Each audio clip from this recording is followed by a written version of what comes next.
So I'm going to use this little chipboard fairy as the closure for the front of the album. It's a gatefold album, so she will come halfway across. This is the left panel here, and then magnetically close onto the right panel.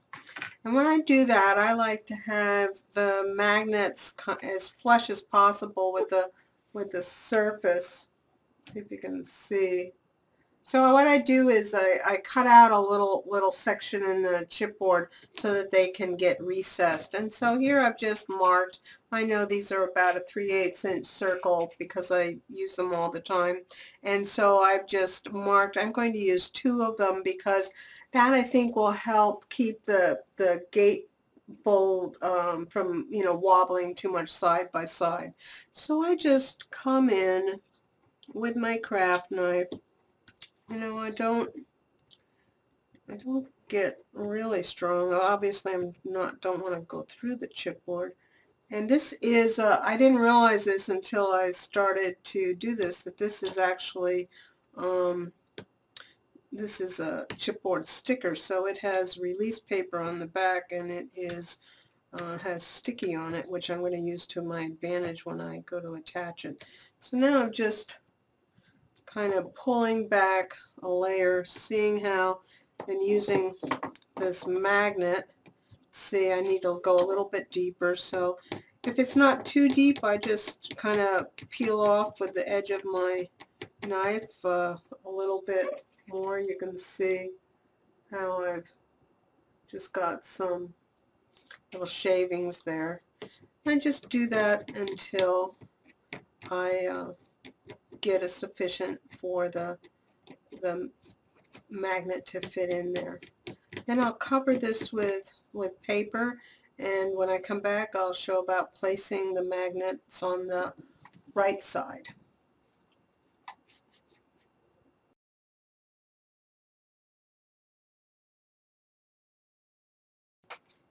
So I finished putting the magnets on this chipboard element and covered it with paper on the backing. The magnets are sitting underneath there. And now it's time to mark for placement on the right side. So what I do first is take just a scrap piece of paper and put that on top of where the magnets are. And then these are the 2 matching magnets, and they will seek out their partner underneath there and get lined just exactly right. They have release paper on the back so that you can stick them to the other side. So now they're ready to be stuck down. When I do this over here, I want to just go lightly because again I'm going to carve a channel for those magnets to get a little recessed. So as soon as I get that just properly lined up, I'll press down just a little bit. And then if I hold on to this release paper, I can slide this out, and these magnets are now, I can feel them underneath here, and I'll pick this up, and now they're right there. So if I draw, what I'll do now is just draw where I need to cut those channels, and then pick them up and hold them for later. Now I'll cut these channels, cut the 2 circles out or squares around them, and recess those magnets in there, and that will and cover that with paper. And then these 2, that will make it so that the door can close and be firmly attached there in the front.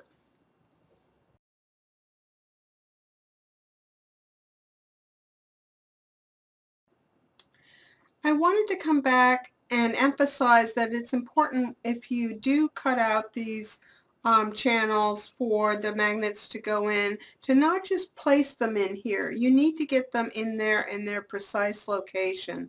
So once I've cut them out, I follow those same steps I did a moment ago, which is to put a piece of scratch paper over the original side, let the magnets find their place, pull off the release paper, Now this time when I push this down, I want them to stick permanently, so I'll press harder. Now get this exactly aligned where you want it to be, and then push down. Use this paper to slide the first one out, and now these magnets are exactly where they should be. When I go to glue the decorative paper on this side, I'll make sure not to put any glue on top of these magnets, so that would interfere with their ability to attract their partners.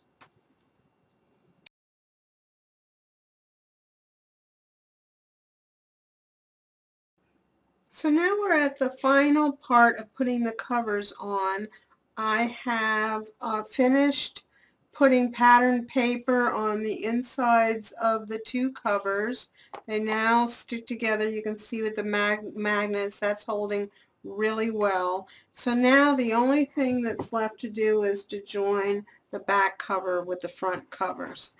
And I have had this cool corrugated paper in different colors in my stash for a while, so I thought I would use some of that. So I cut two pieces that are 3 inches wide by the height of the book, and I've added some 5/8 inch score tape because I think that's about the right amount to attach to both the front and the back. And I'm just going to try to be careful lining that up, and probably put a little wet glue on there as well, just so that it has that double reinforcement. So let's add those on. So I'm just going to move the front cover off because I'm going to start with the back cover. And I'll remove the score tape from one side. And I'm going to use my craft mat to my advantage by lining up the edge of the score tape. I think it's probably a little hard for you to see. I have to look at the shine of it. It's right here on this line of my mat. And then in order to keep the book and everything straight, I'm going to line up that edge and keep that book on that same, try to keep that book on the same horizontal line of my mat. Before I stick it down too hard, I'll take a look up here. It is looking a little bit too tall, but see how well it's scored down. It's stuck down tightly, so I've got what they call a make it work moment. So I will trim this off a little bit more even. I thought I had this measured correctly. I think the front covers might be slightly taller than the back covers. It's what's going on. So I'll be back.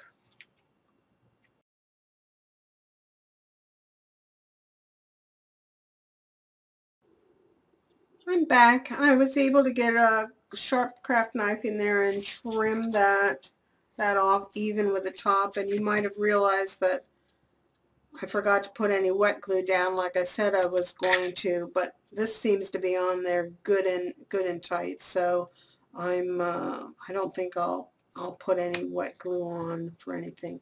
Now I'm just going to turn it around because it's easier for me to see on that left side to add the other side on. So again, I'm going to line up the edge of that score tape with a line on my vertical line on my craft mat. Come in here.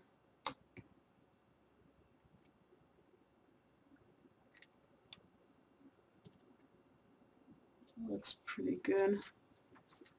Get that stuck down. Obviously you have to be careful burnishing this since it's corrugated. Alright, So now we have it on the back, and let's go ahead and add to the front. Make sure I get my front sides on the where they're supposed to go. That's where they're supposed to go. And so again, what I'm going to do is take and line up the edge of that score tape on the vertical edge of my craft mat. Pull that tape backing off. Easier said than done sometimes. There it goes. And make sure that everybody is straight all the way across here. There we go.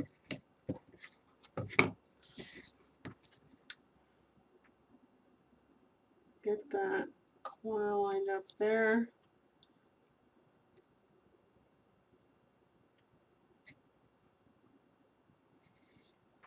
Just got it lightly in place right now, and I'm checking this top edge, and it looks good, so I'm going to stick that down.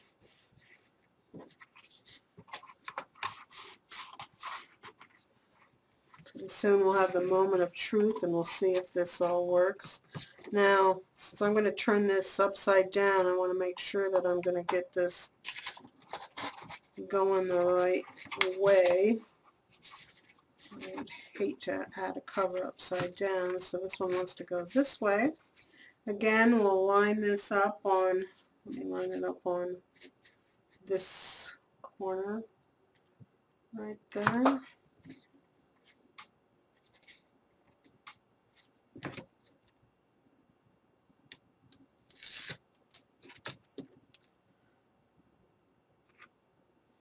Alright, that looks pretty good. And come in here. Everybody looks straight. Doesn't look.